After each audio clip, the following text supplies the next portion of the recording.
అదే ఇది నమస్తే తెలంగాణలో ఎటువంటిది లేదంటే ప్రభాకర్ లొంగుబాటు ట్యాపింగ్ గురించి నమస్తే తెలంగాణలో ఏమి రాలేదు ఎందుకంటే అది గుమస్తా తెలంగాణ నమస్తే తెలంగాణ నమస్తే తెలంగాణలో మీకు చూపిస్తా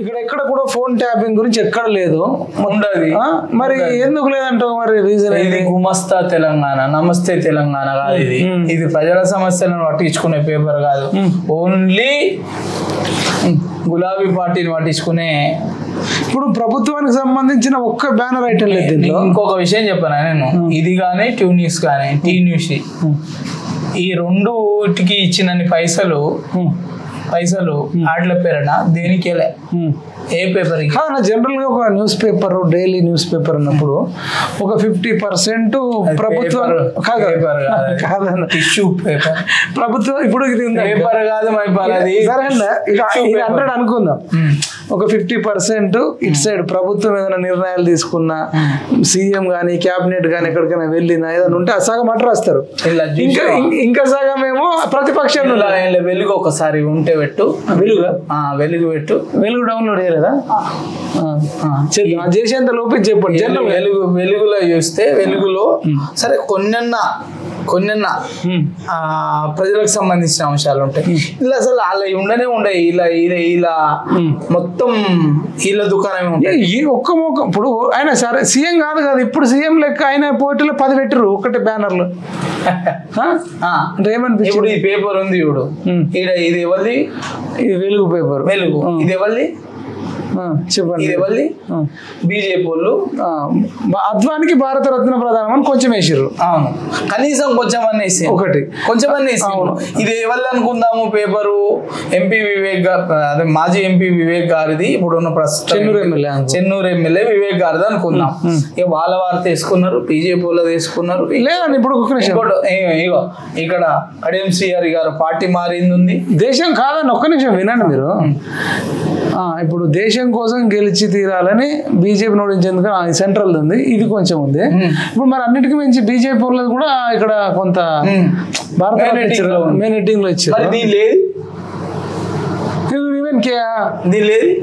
ఇదేందన్నా మొత్తం నమస్తే కాదే గుమస్తా ఇప్పుడు ఈయన ఈ గుమస్తా ఇప్పుడు ప్రజెంట్ సీఎం అనుకుంటారా ఇప్పుడు ఈయన ఒకసారి ఇక్కడ ఇచ్చిన కట్అవుట్ అనుకుంటాడు ఇక్కడ ఒక సైడ్ వేరే అనుకుంటారు అట్లనే వాళ్ళు అదే ఊహలల్లా బతుకుతుండ్రు ఇంకా అదే ఊహలల్లా ప్రజలు మూతి మీద గుయ్యమనేటట్టు కొట్టిన ఇంకా బుద్ధి రాలేదు సిగ్గు రాలే ఇంకా మానం ఎక్కడ దానికి ఏమైనా మానం సిగ్గు ఉంటాయి కదా ఇంకా పేపర్ అనేది ఇప్పుడు 100 రోజులలో 200 మంది చచ్చిపోయారు అంటే వీడు 10 ఏళ్ళు పరిపాలించి ఆల్రెడీ కోటీశ్వర్లను చేసిన అన్నాడు రైతుల్ని మరి ఆ కోటీశ్వర్లైన రైతులు 200 మంది చచ్చిపోయారు అంటే వీడు నోట్లే ముఖం ఏడబెట్టుకోలే అసలు జనరల్ గా 10 ఏళ్ళు చేసిన తర్వాత ఆత్మహత్యలు ఉండొద్దు అవును అంత సస్యశ్యామలం చేసినావు చెరువులు నిండినాయి తర్వాత అంత అయిపోయింది మళ్ళీ 100 రోజులలో 200 మంది చచ్చిపోయారు అంటే 10 ఏళ్ళ నీ పరిపాలన వల్లనే ఈ 100 రోజులు కదా అవును ఇప్పుడు ఇలా రాగానే డే 1 నుంచి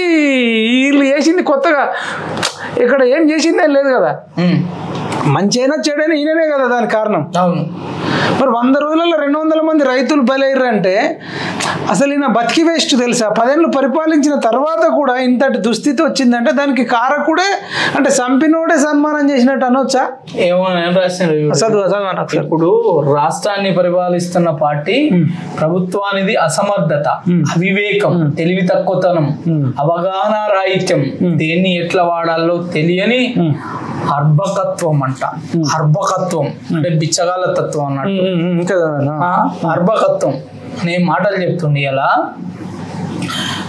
నాడు కరెంటు పోతే వార్త ఇవాళ కరెంటు ఉంటే వార్త అంటే నిజంగా ఒక్క పోయిందా మీ ఆఫీసులో కరెంట్ ఇప్పుడు దాకా పోలేదు కానీ సరే ఎప్పుడన్నా ఒకసారి పోతుంది కానీ ఈయన చెప్తుంది ఎట్లుందంటే ఎప్పుడో ఒకసారి అర్ధగంట వస్తుంది ఇక మిగతా కరెంట్ ఉండదని చెప్తున్నట్టే కదా అంటే ఇంకా రెచ్చగొడుతున్నానచ్చా ఈ పరిస్థితి ఎందుకు వచ్చింది ప్రజలందరికీ 24/7 కరెంటుని అద్భుతంగా సప్లై చేసిన రాష్ట్రం దేశంలో తెలంగాణ ఒక్కటే అలాంటి రాష్ట్రానికి ఏం చెదలు పట్టింది 100 రోజుల్లోనే ఇంత అస్తవ్యస్తం ఏంది 200 మంది రైతులు చనిపోయింది ఇందులో ఉన్న తమాషా ఏంది అంటే ఇది ఒకసారి ఇట్లా మనం రాయడానికి ఉండేటట్టు ఎడిటింగ్ పెట్టు అయితే ఏం చెప్తావు మరి ఇప్పుడు 100 రోజుల ఫలితం అన్న అసలు ఎట్లా చెప్పాలన్నా ఇప్పుడు 100 రోజులు అంటే ఇది పరిపాలన ఫలితమే కదా ఈ 100 రోజులు సరే ఇంకో 5 ఏళ్ళ తర్వాత ఇట్లా అయింది 6 ఏళ్ళ తర్వాత అయింది 8 ఏళ్ళ తర్వాత అయింది అంటే మనం అనొచ్చు ఇప్పుడు ఏం చేయమంటాడు మరి అంటే ఇప్పుడు 24 గంటల కరెంటు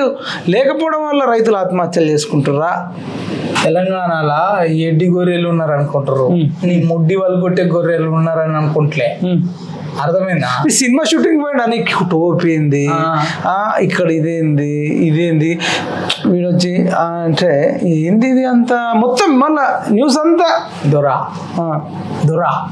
పిట్టల దొరా గడిల ఇంకా సిగ్గురా ఓడగొట్టిన దొరా ఇంత ఎంపీ సీట్లలో ఒక్క సీటు కూడా రాకపోతే అప్పుడు బుద్ధి అవుతుంది ఎవరి దాకా రాదు కదా ఇంకా ప్రజలను నమ్మించాలని నువ్వు ఇది మన డిస్కీమ్లు 50,000 కోట్ల అప్పులలో ఉన్నాయి అంటే వీళ్ళు వచ్చిన తర్వాత కాంగ్రెస్ ప్రభుత్వం వచ్చిన తర్వాత శ్వేతపత్రం విడుదల చేసి 81,000 కోట్ల అప్పులు అన్నారు అలాంటిది మళ్ళీ ఏం జరిగింది 1,00,000 మొత్తం అప్పు ఎంత అంటే 1,60,000 కోట్ల అప్పు డిస్కీమ్లు ఎట్లా నడుతాయో చెప్పాలి కదా బొంద పెట్టినావు కదా తీసి ఎట్లా నడిపియాలో తెలియకుండా బొంద పెట్టినావు కదా మళ్ళీ ఏదో దొంగ మాటలు చెప్పి దొంగ విడుపులేసి ఏదో ప్రజలలోకి వస్తాం అనుకుంటున్నావు పేపర్ పెట్టా ప్రజలు అన్ని గమనిస్తున్నారు క్షుణ్ణంగా కాదని ఎవడన్నా పేపర్ రాస్తే అన్ని పాటలు కొంత ఎక్కువ తక్కువ వేసుకుంటావు సరే వేసుకోవని టోటల్ మొత్తం అది నమస్తే తెలంగాణ కాదు గుమస్తా తెలంగాణ అంతే చెలికత్తేది ఆ ఇంటి చెలికత్తేది ఆ వాళ్ళ రాతలు ఉండలేకపోతే నీ రాతలు ఎందుకు ఉంటాయి అంటే పత్రిక అనేది ప్రజలకు ప్రభుత్వానికి మధ్య అనుసంధానమైనది ఉండాలి పేదోని సమస్యను ప్రతిబింబించేదై ఉండాలి కేసీఆర్ నవ్వితే వార్తే కేసీఆర్ దగ్గితే వార్తే కేసీఆర్ తూలితే వార్తే కేసీఆర్ తాగి పడితే వార్తే మరి అట్లాంటి పేపర్ అయినప్పుడు అట్లాంటి పేపర్ ఏం చేస్తాం అది పెట్టుకున్న పేపర్ ఇది పేరు తెలంగాణ పేరు అది వాళ్ళ కోసం పెట్టుకున్నది అది ప్రజల కోసం సినిమా షూటింగ్ పోయినట్టుంది చూడు ఒకసారి ఇక్కడ ఈయనదే అక్కడ ఈయనదే తర్వాత ఇది 4 1 2 3 ఫోటోలు చూడు 1 2 3 4 5 ఇది కూడా మళ్ళీ ఇదంతా కూడా అదే కవర్ చేసారు నువ్వు మొత్తం తీసిన కిందికి వెళ్ళు ఇంకా కిందికి వెళ్ళు మొత్తం ఇది రైతుల కోసం సర్కారు చూడు అది ఇప్పుడు ఈయన గాదర్ కిషోర్ ఇసుక దొంగ అంటారు ఈయన పక్కకు పెట్టుకున్నాడు ఈయన పెద్ద సూర్యాపేటలో పెద్ద రౌడీ అంటారు పల్లా రాజశేఖర రెడ్డికి ప్రైవేట్ యూనివర్సిటీ ఇచ్చారు అయినా పెద్ద దుర్మార్గుడే అంటారు అసలు ఈ దుర్మార్గులతో పెట్టి యుద్ధం ఎట్లా చేస్తాడన్న అసలు నాకు విచిత్రం అనిపిస్తుంది అంత లంపెన్ గ్యాంగ్ ఎట్లా చేస్తాడు రెండో దాంట్లో కూడా అల్లదే అంటే ఏం చూసి వీళ్ళంతా ఉంటారు ఆయన ఏమట వీళ్ళు సగం మంది ఎగిరిపోతారు అంటారు వీళ్ళ సగం కాదు ఇలా 90% ఎగిరిపోతారు వీళ్ళ మీద విచారణ అనేది చేపడితే వీళ్ళందరూ ఎగిరిపోతారు ఎవ్వడు ఉండడు ఎంబట ఎవరన్నా సంతోషంగా కలకలలాడుతూ వీళ్ళ ఫేసులలో కలకలలాడుతూ ఎవరన్నా ఏమంటూ ఉన్నారా ఎవరు లేడు రోజులు కలకలలాడినరు 8 ఏళ్ళు వచ్చిన ముఖాలలో ఎవరి ముఖాలలో కళ ఉందా అది మిషన్ భగీరథ ఏమైంది ఖాళీ బిందెల కారకులు ఎవరట అంటే ఎట్లా అసలు మిషన్ భగీరథ ఏమైంది మింగిరు పంటలు ఎందుకు ఎండుతున్నాయి దానిపై సమీక్ష ఏది చిల్లర డ్రామాలతో కాళేశ్వరాన్ని భ్రష్టు పట్టిస్తారా 100 రోజుల్లోనే రాష్ట్రం ఇలా నాశనం అయ్యారు అసలు 100 రోజుల్లో నాశనం అవ్వడం ఉంటుందా అంటే ఎట్లా అంటే ఏం చేసారు వాళ్ళు వీళ్ళే చెప్తారు జోష్యం చెప్తుండు కదా ఇవన్నీ 100 రోజుల్లో ఇట్లయితుందా అట్లయితుందా ఇంతమంది చచ్చిపోతారా కరెంటు పోతుందా రైతు బంధు కాదా రైతు రుణమాఫీ కాదా ఇవన్నీ చెప్తానే ఉంటుంది మళ్ళీ ఇక్కడ దీంట్లో కూడా ఎన్ని కెమెరాలు ఈ టోపీల కంటే ఎక్కువ కెమెరాలు ఉన్నాయి 1 2 3 4 అంటే సినిమా షూటింగ్ పోయినట్టు చాలా మంది తీద్దాం సినిమా షూటింగ్ ఏం చేస్తాం మళ్ళా ఖాళీ ఉన్నాం కదా ఎన్నడన్నా బయటకు వచ్చి ఉన్నాం కదా కాదన్నా అది ఆర్టీసీ బస్సు బోల్తావాడి వేములవాడలో ఒక గ్రామానికి సంబంధించిన వాళ్ళు ఒక 40-50 మంది చనిపోయారు అప్పుడు కూడా రానోడు అసలు ఇప్పుడే బయటకు వచ్చిండనంటే ఏమని వచ్చి టోపీ రావును ఇన్ని ఫోటోలు మళ్ళీ అధికారం పోయింది కదా, అధికారాన్ని ఎత్తుకోవాలి, ఏడెత్తుకోవాలి, మళ్ళీ మోసం చేయడానికి మన ప్రజలకి వెళ్ళిండు. ఇప్పుడు తెలంగాణ ఉద్యమం అప్పుడు ప్రజలకి వెళ్ళిండు, ఇప్పుడు ప్రజలకి వచ్చిండు. ఇంకెప్పుడు దొరకలే. వీడు ఏమన్నాడు తెలుసా, వరేస్తే ఉరే అన్నాడు, వరేస్తే ఉరే అన్నాడు. అప్పుడు అనేక మంది కళ్ళాల మీద కూడా చనిపోయిన వాళ్ళు ఉన్నారు, అప్పుడు కూడా రాలేదు. ఇప్పుడే వచ్చిందంటే అసలు విచిత్రం అనిపిస్తుంది జనాలకు. వరేస్తే ఉరే, మర్యాదగా చెప్తున్నా, వరి అయ్యొద్దు అన్నాడు. ఆయన వేసుకున్నాడు కదా వరి, ఆయన వండించుకున్నాడు కదా, ఆయన పైసలు తీసుకున్నాడు కదా ఆడబట్టలు అమ్ముకొని. మరి మంది మంగళవారం వాడు ఎవడైతే వెంకటరామరెడ్డి ఉన్నాడు మాజీ కలెక్టర్, వానికి ఎంపీ టికెట్ ఇచ్చిండు మెదక్ నుంచి. వాడు కూడా అన్నాడు, మొత్తం మీరు వరి వేసిర్రు అనుకో మేము ఒక్కొక్కరి మీద చర్యలు తీసుకుంటాం. ఇప్పుడు వరి రైతులనే పరామర్శిస్తున్నాడు.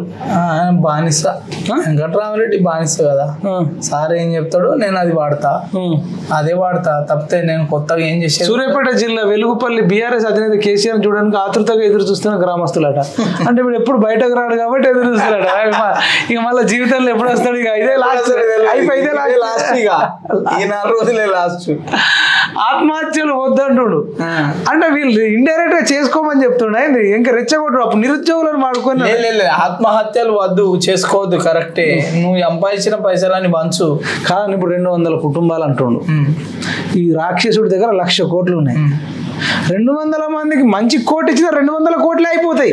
అవును, మంచి కోటి ఇచ్చిన 1,00,000 కోట్లు ఉన్నాయి. అవును, ఈయన దగ్గర 1,00,000 కోట్లు, కవిత దగ్గర 1,00,000 కోట్లు, కేటీఆర్ దగ్గర 1,00,000 కోట్లు, హరీష్ రావు దగ్గర 1,00,000 కోట్లు, సంతోష్ రావు దగ్గర 1,00,000 కోట్లు, 5 లక్షల కోట్లు ఉన్నాయి. జస్ట్ 200 కోట్లు ఒక్కొక్క కోటి ఇచ్చిన. ఇంకొకటి, ఎవరికైతే ఇప్పుడు ఇంకా ఆర్థిక ఇబ్బందులు ఉన్నాయి రైతులకు, కోటి ఇవ్వకున్నా సరేనా, ఈయన అంటుడు కదా ఎకరానికి 25,000, 1 కోటి రూపాయలు కూడా అంటలే మనం. ఇంకా భవిష్యత్తులో ఎవరైతే పేద రైతులు ఉన్నారో, కొంచెం ఎండిపోయిన రైతులు ఉన్నారో, ముందే గుర్తించి ఆ 25,000 మీరు ఇచ్చిన అయిపోతుంది కదా. చక్రధర్ గౌడ్ ఇచ్చిండు కదా, కౌలు రైతులకు ఇచ్చిండు కదా, 1,00,000 ఇచ్చిండు కదా. ఆయన ఏం లేకుండానే 1,00,000 ఇచ్చిండు. ఆయన వీళ్ళ దాంట్లో 1% కూడా లేదు. ఆయన అన్ని అనుభవించిండ్రు, అన్ని దోషిండ్రు తెలంగాణ 10 ఏళ్ళు. మరి ఇవ్వచ్చు కదా అన్నట్టు చక్రధర్ గౌడ్ వీళ్ళ దాంట్లో 1% కాదు, 0.1% కూడా కాదు. దుర్మార్గులు అంటే ఎంత దుర్మార్గులు అంటే, ఒకవేళ వీళ్ళ రాజకీయ అవకాశాల కోసం ఎవరైనా చంపి కూడా, ఇగో వీడు కరెంటు లేదని ఆత్మహత్య చేసుకున్నాని, రైట్, పంట ఎండిపోయిందని ఆత్మహత్య చేసుకున్నాని, ఉద్యోగం రాలేదని ఆత్మహత్య చేసుకున్నాని, ఇవన్నీ క్రియేట్ చేస్తారు. అప్పుడు నిరుద్యోగులకు కూడా 1,200 మంది చనిపోయారు కదా, దాంట్లో ఒక 500-600 మందిని వీళ్ళే చంపారు అనేది కూడా ఉంది. అంటే ఆరోపణ. అవునన్నా, వీళ్ళే పెట్రోల్ పోసిర్రని ఉద్యమ స్ఫూర్తికి ఇంకా మచ్చ కదన్నా అంటారు, బయట మాట్లాడుకుంటారు. కొందరిని వీళ్ళే చంపారు అంటారు. ఈవెన్ శ్రీకాంతాచారి మీద కూడా పెట్రోల్ నీళ్ళు పోసిన అంటారు. కొన్ని ఆరోపణలు ఉన్నాయి, మనకు తెలియదు. కానీ చాలా మందిని రెచ్చగొట్టిరన్నా.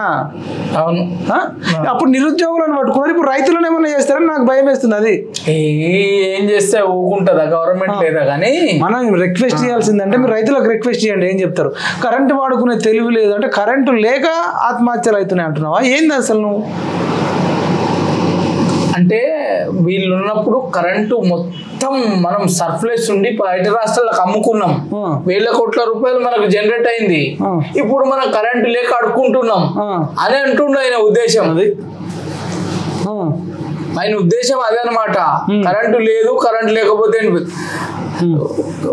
కనీసం తెలివి ఉండాలి కదా. పెద్ద రైతుని, నేను వ్యవసాయదారు అని చెప్పుకున్నట్టయినే ఏ కాలం పంట ఎట్లుంటుందో తెలియదా, ఏ కాలం ఏ సంవత్సరం ఎంత వర్షపాతం వచ్చిందో తెలియదా. 15 లక్షల ఎకరాల్లో పంటలు ఎండినాయి. రైతుల పొలాలు మీరు ఎండబెట్టారు, ఎండబెట్టారట. ప్రతి ఎకరాన్ని లెక్కించాల్సిందే, 100కు 100% పరిహారం కక్కిస్తాం. పంటల పరిశీలన అనంతరం బీఆర్ఎస్ అధినేత కేసీఆర్ ఎకరానికి 25,000 ఇవ్వాల్సింది, ఇచ్చే వరకు విడిచిపెట్టేది లేదు. మనం ఏమంటున్నాం అంటే, ఉస్మాన్ యూనివర్సిటీగా 25,000 రూపాయలు పెద్ద లెక్క కదన్న. ఒక 10 ఎకరాలు ఉన్న ఆయనకు 1 ఎకరం ఎండిపోయినా వాళ్ళకు ఎందుకు అడుగుడు, ప్రభుత్వాన్ని ఎందుకు అడుగుడు? మీరు ఇచ్చిన అయిపోతుంది కదా. మరి ఇప్పుడు ఆల్రెడీ 7 లక్షల కోట్లు అప్పు చేసి పెట్టినాం. ఆ 7 లక్షల కోట్లు తిన్నది కేసీఆరే.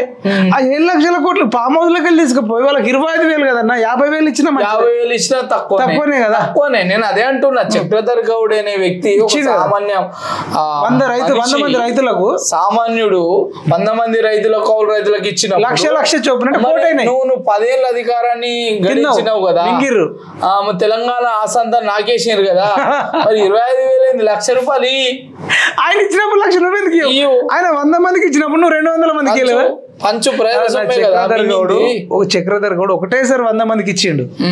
ఒక్కసారి 100 మంది ఇచ్చిండు. తర్వాత కూడా విడతల వరకు ఆయన దాదాపు ఒక 200 మందికి ఇచ్చిండు అన్న. 200 మందికి ఆయన లక్ష ఇచ్చినప్పుడు ఈయన ఇప్పుడు చనిపోయిన రైతులకు కూడా కేసీఆర్ ఇవ్వాలనుకుంటువచ్చు. ఇక ఏమన్నాడు, ఆగమవుతున్న రైతులకు నేను ఉన్నా అంటుడు. అవును, నువ్వు ఉన్నావు కదా, నువ్వు బతికే ఉన్నావు. ఫోన్ ట్యాపింగ్ చేసి వజ్రాల వ్యాపారుల దగ్గర, రియల్ ఎస్టేట్ చేసేటోళ్ళ దగ్గర కోట్ల రూపాయలు తీసుకున్నారట. అవును, మరి ఆ డబ్బులని ఇవ్వచ్చు కదా, ఇవ్వాలి. ఇవ్వడు. ఇంకొకటి, దీని ఎడిటర్ ఎవరో కానీ మొక్కాలే పొద్దుగా హరీష్ రావు 1000 కోట్లు సంపాదించుకున్నాడు. కేసీఆర్ అంటే కేసీఆర్ కంటే తాత పేపర్ ఎడిటర్. 100 రోజుల్లోనే వ్యవసాయం యాగమైంది. అన్నదాతలకు దగా చేసిన కాంగ్రెస్ సర్కార్ మాజీ మంత్రి సింగిరెడ్డి నిరంజన్ రెడ్డి పెద్దపల్లిలో ముగిసిన 36 గంటల రైతు నిరసన దీక్ష. ఇగో రైతుల కంటే ఈ దొంగలే ఉన్నారు మొత్తం. అవును, ఎంత బీఆర్ఎస్ వాళ్ళే ఉన్నారు. దాసరి మనోహర్ రెడ్డి మీద ఆరోపణలు ఉన్నాయి. కాదు, ఎన్నడూ హెచ్చిపోలేదు.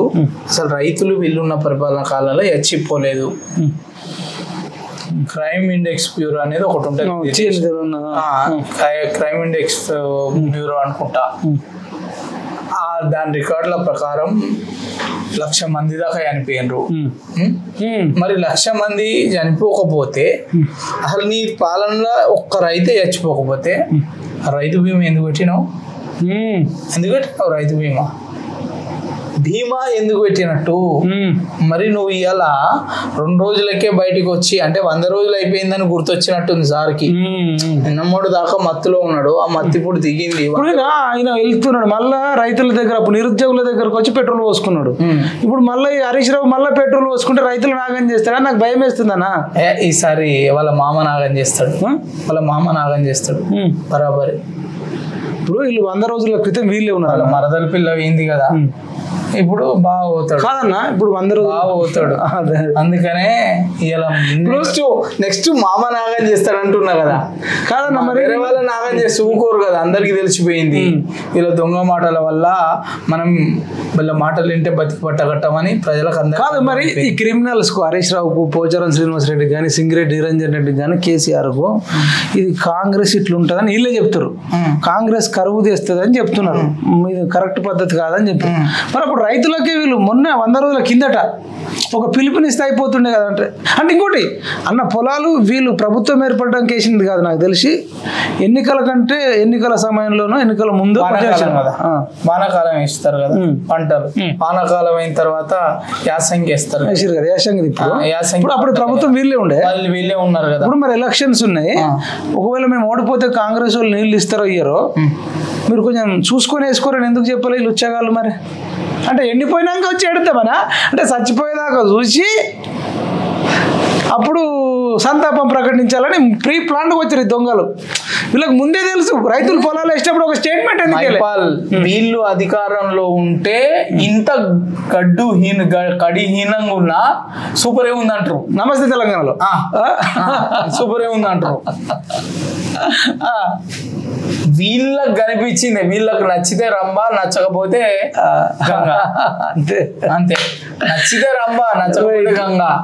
అది రైతులకు ఏం చెప్తారు మీరు చెప్పండి. మీకు ఈయన కూడా మళ్ళా షూటింగ్ లేవు.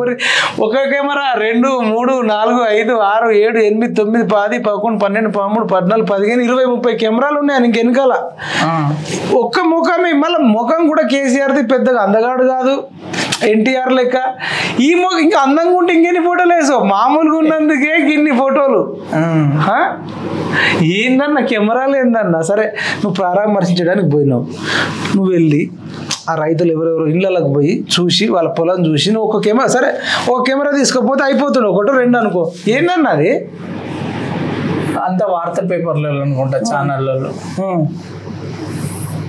ఇప్పుడు ఏడ చూసినా ఇంకా అవే కనిపిస్తాయి, ఇంకేం చెప్తావు? ఇప్పుడు రైతులు వీళ్ళు రెచ్చకూడదామని ఫిక్స్ అయ్యారన్న, నాకు అర్థమైన కాడికి చెప్తున్నా. ఆ రైతులకు ఈ వేదికగా నేను విజ్ఞప్తి చేసేది ఏంటంటే, రైతన్న కన్నీరు తుడిచేందుకు ఈ నెల మోసగాడు అసలు నేను నాలంటి ఎడిటర్ ఉంటే మోసగాడు మళ్ళీ పర్యటన అని పెట్టేటోని. ఇప్పుడు 25,000 అక్కడికి అంటుండు కదా ఎగ్జాంపుల్. ఇప్పుడు ఆ మీటింగ్ కి పెట్టే బదులు ఈ కెమెరాలకు ఛానళ్లకు ఇవన్నిటికి ఇచ్చే బదులు ఆ రైతులకు ఇచ్చిన వాళ్ళు బాగుపడేది. అంటే రైతులకు ఇస్తే ₹1 అధికారం వస్తుందా? రైతులకు ₹1 వస్తుందా అధికారం? రైతులకి ఇస్తే అధికారం రాదు. పక్తు రాజకీయ నాయకుడు అంటారా? ఆయన నేను ఉద్యమకారుని కాదు, నేను పక్తు రాజకీయ నాయకుడిని, నేను ఓట్ల కోసం ఎంతకైనా దిగజారితే ఏమైనా చేస్తాడు. చేస్తాడు, ఎంతకైనా చేస్తాడు. ఓట్ల కోసం సీట్ల కోసం ఏమైనా చేస్తాడు. అదే కదా ఆయన నైజం. రైట్. రైతులకు ఏం చెప్తారో చెప్పండి. ఫైనల్ రైతులకు ఈ వేదికగా విజ్ఞప్తి చేస్తున్నా, అసలు తెలంగాణ ప్రజలకు కూడా విజ్ఞప్తి చేస్తున్నా, ఈ పేపర్ ని చూసి మోసపోకుండ్రి. ఇది పేపర్ కాదు. నమస్తే తెలంగాణ ఇది పేపర్ కాదు. ఇది నమస్తే తెలంగాణ కాదు, గుమస్తా తెలంగాణ అని చాలా మంది అన్నారు. ఇది నమస్తే తెలంగాణ కాదు, టిష్యూ పేపర్ అని చాలా మంది అన్నారు. ఇది కేసీఆర్ టిష్యూ పేపరు. తర్వాత ఇది చెలికత్తె, వీళ్ళకు చెలికత్తె వార్తలు రాస్తుంది. ఈ వార్తలను చూసి మీరు మోసపోకుండ్రి. ఇదంతా ఒక డ్రామా కంపెనీ. ఇదంతా ఒక కేసీఆర్ అన్నాడు తెలుసా, ఇదంతా ఒక పెట్టుబడిదారులకు పుట్టిన విష పత్రికలు అన్నాడు. అంటే ఇప్పుడు కేసీఆర్ కు పుట్టిన విష పత్రికనే నమస్తే తెలంగాణ అనుకోవచ్చా? కేసీఆర్ అనే పెట్టుబడిదారుడికి పుట్టిన విష పత్రికలు అనొచ్చా? విష పుత్రిక. అదేం చెప్తాడు డైలాగులు అంటాడు కదా, పెట్టుబడిదారులకు పుట్టిన విష పత్రికలే విష పుత్రికల అంటాడు కదా. కథలకు పెట్టుబడులకు పుట్టిన విష పుత్రికలే పత్రికలు అన్నాడు. శ్రీశ్రీ గారు కొట్టిండు, ఈయన కూడా ఒకసారి కొట్టిండు, ఈ కాపీ కొట్టి పత్రికలో పెట్టిండు. ఈయన కూడా ఒకరోజు ప్రెస్ మీట్ ఇదే చెప్పిండు అన్నట్టు. శ్రీశ్రీ చెప్పిండు అదే కదా ఇప్పుడు కాపీ కొట్టి పడుతుండే. దయచేసి వినాలి. శ్రీశ్రీ ఏదైతే చెప్పిండో అదే కట్టు కథలకు పెట్టుబడిదారులకు పుట్టిన విష పుత్రికనే ఈ నమస్తే తెలంగాణ. ఇది కేసీఆర్, దీన్ని కేసీఆర్ పెట్టుబడిదారు అయితే అందరికి విజ్ఞప్తి చేస్తున్నా, ఈ పత్రికను చూసే కంటే మానేస్తే మంచిది. గత ప్రభుత్వం ప్రజలకు ఆరోగ్యం, ప్రజలకు మంచిది. ప్రజల కోసం ఉన్న పేపర్ కాదు ఇది. ఇగో ఈ రాచరిపు దొర కోసం ఉన్న పేపరు కాబట్టి 600 ఎకరాలు 1000 ఎకరాలు ఈ పేపర్ ని ఎంత తొందరగా బంద్ చేస్తే అంత తెలంగాణ ప్రజలు. ఇంకొకటి చాలా మంది ఏమంటారు అంటే ఫైనల్ గా, నువ్వు రైతులను పరామర్శించే బదులు తిహార్ జైలున్న నీ కడుపులో పుట్టిన కూతురు, ఈయన విషపుత్రికనేమో నమస్తే తెలంగాణ, సొంత పుత్రికనేమో కవిత, సొంత కూతురునే పరామర్శించినోడు రైతులనే పరామర్శించడానికి పోయినా అంటే దాన్ని ఎట్లా అర్థం చేసుకోవచ్చు? అంటే బిడ్డని పరామర్శించక సొంత తల్లికి అన్నం పెట్టనోడు పిన తల్లికి బంగారు గాజులు చేపిస్తాడు. కాదు, ఎంత స్ట్రాటజీ అనుకుంటున్నావు? కేసీఆర్ అనే వ్యక్తి ఇలా ఫామ్ హౌస్ లో ఉత్తగా వాడుకోలే, అందరి భాగవతాలు ఇనుకుంటా వాడుకున్నాడు. ఉత్త కాదు. ఇప్పుడు ఉన్న ఫలంగా కవితమ్మని చూడడానికి పోతే మద్యం స్కామ్ లో ఇరికిన కవితమ్మని చూడకపోతే ఏడ చెడ్డ పేరు వస్తుందని ఇప్పుడు ప్రజలకి వెళ్ళిండు. అంతే, సింపతికి ఏం చేసుకుందామని వెళ్ళిండు. వాళ్ళ మీద ప్రేమ కొద్ది కాదు. మరి ఈ 3 నెలలు ఎందుకు వెళ్ళిండు? కాబట్టి ఈ రాష్ట్ర రైతులకు విజ్ఞప్తి చేస్తున్నా ఏంటంటే, అసలు తెలంగాణ రైతులు ముంచిందే కేసీఆర్. ఒక్కటే ఒక ఎగ్జాంపుల్ ఏం చెప్తున్నా అంటే, ఇలా కేసీఆర్ తోటలో వండితే, కేసీఆర్ పెరట్లో వండితే, కేసీఆర్ పొలంలో వండితే నీకు దిగుబడి ఎట్లా వస్తుంది, నీకు ఆ పండిన పంటకు మద్దతు ధర ఎట్లా వస్తుంది, మద్దతు ధర 60,000 ఎట్లా వస్తుంది, మీ పంటకి ఎందుకు రాదో ఫస్ట్ ఈ టక్కర్ని అడుగుండ్రి. ఈ టక్కర్ని అడిగితే చెప్తాడు. టోపీరావు టక్కర్ని అడిగితే చెప్తాడు. కాబట్టి ఫస్ట్ ఈయన వస్తే గుడ్డలు కూడా తీసి బజార్లో నిలబెట్టి, నీ ఫామ్ హౌస్ లో వండిన పంట నా పెరట్లో ఎందుకు వండతలేదు, నా తోటలో ఎందుకు వండతలేదు, నా పొలంలో ఎందుకు వండతలేరా ఫస్ట్ అడుగుండ్రి, గుడ్డలు కూడా తీయండ్రి. అప్పుడు కదా మీకు ఏదైనా మంచి జరగాలంటే. ఈ 10 ఏళ్ల కాలంలో మేము ముంచిందే ఈయనే. అది అప్పుడే అన్న కాబట్టి అన్ని అప్పుడే చెక్ డ్యాములు కట్టించి మంచిగా ఎక్కడికక్కడ ఉంటే మంచిగా నీటి నిల్వల కోసం మైపాల్ చెక్ డ్యాములు ఎప్పుడో కూలిపోయినాయి, ఎప్పుడో కొట్టుకపోయినాయి, చిన్న చిన్న వరదలకే కొట్టుకుపోయినాయి. కాళేశ్వరమే కూలిపోయిందంటే ఇక చెక్ డ్యాములు ఎంత? అదే 4 లక్షల కోట్లు మంచి మంచి ఇటుకి పెట్టించి నిపుణుల ద్వారా చేసి ఉంటే రైతుల ఆత్మహత్యలు ఎందుకు అవుతుండే? పైసలు ఎట్లు వస్తాయి? పైసలు ఎట్లు వస్తాయి? మరి ఈ దొంగ మింగి ఆ 1 లక్ష కోట్లు మింగి 1 లక్ష కోట్లకు రైతులకు ఖర్చు పెట్టుంటే వాళ్ళు ఎంత మంచి రైతులు బతికేటోళ్ళు. వీళ్ళ దగ్గర ఒక విజన్ సంపింది ఇతగాడు. విజన్ ఉందా? విజన్ ఉందా? ఇవాళ రైతుకి మీరు ఏమి ఇవ్వకుండ్రి, ఒక్క మద్దతు ధర ఏంటి? నేను ఏమంటున్నా, ఈ రైతు బంధు, రైతు బీమా, రైతు రుణమాఫీ ఇట్లాంటి పథకాలు ఏమి ఇవ్వకుండ్రి. రైతుకి తను పండించిన ధర, తను పండించిన పంటకి తాను ధర నిర్ణయించే స్థితి తీసుకురాండ్రి. అప్పుడు రైతు గురించి మాట్లాడండి. లేకపోతే మీ అంత ద్రోహులు, నీచులు, నికృష్టులు ఈ దునియా మీద ఎవ్వడు ఉండడని రాజకీయ నాయకులందరికీ ఈ వేదిక హెచ్చరిస్తారు. Thank you so much. ఇదండి కేసీఆర్ భాగవతాన్ని బట్టబయలు చేసిన ఓయూ శంకర్ అన్న. మరి ఈ కేసీఆర్ అనే దుర్మార్గుడు కాళేశ్వరానికి లక్షల కోట్లు పెట్టిండు కదా, ఆ లక్షల కోట్లు రైతుల కోసం కనుక పెట్టుంటే ఇవాళ తెలంగాణ సస్యశ్యామలమయ్యేది.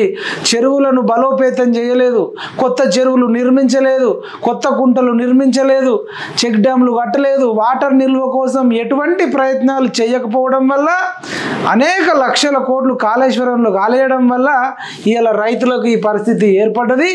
ఈ సకల దరిద్రాలకు ఈ పాపిస్టోడే కారణం. సంపినోడే సంతాపం ప్రకటించినట్టు మళ్ళీ ఈ దుర్మార్గుడు 10 ఏళ్ల పరిపాలన వల్ల, ఇవాళ ఆయన ఎలగబెట్టిన పరిపాలన వల్ల ఎటువంటి జాగ్రత్తలు తీసుకోకపోవడం వల్ల, ఎటువంటి వాటర్ నిల్వలు తీసుకోకపోవడం వల్ల ఇవాళ పొలాలు ఎండిపోతే మళ్ళా వెళ్ళి ఈయననే పరామర్శించడానికి పోతుండు అని ఇక్కడ క్లియర్గా స్పష్టంగా అర్థమవుతుంది.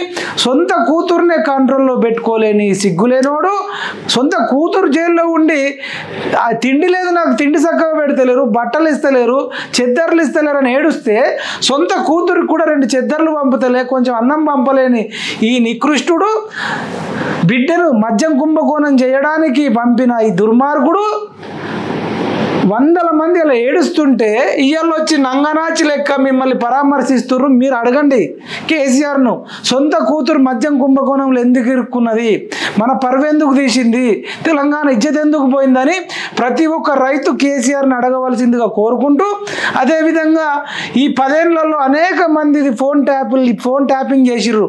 ఫోన్ ట్యాపింగ్ ఎందుకు చేసినావు, ఫోన్ ట్యాపింగ్ బాధితులను కూడా ఎందుకు పరామర్శిస్తలేవని చెప్పేసి ప్రతి ఒక్కళ్ళు అడగాలని చెప్పేసి అందరినీ కోరుకుంటూ, ఇకనైనా కేసీఆర్ నువ్వు మారి, అందరూ మారి జెన్యూన్ రాజకీయాలు చేయండి. వాళ్ళకి ఎక్కడైతే రైతులు నష్టపోయారో వాళ్ళకు మీ దగ్గర ఉన్న లక్షల కోట్ల నుంచి మంచికి ఒక 2-3 లక్షలు సాయం చేస్తే పోయేదేం లేదు. సాయం చేసుకుంటూ మీరు వెళ్ళండి. ఒకవేళ ఈ ప్రభుత్వం తప్పులు చేస్తే ఖచ్చితంగా అడుగుదాం.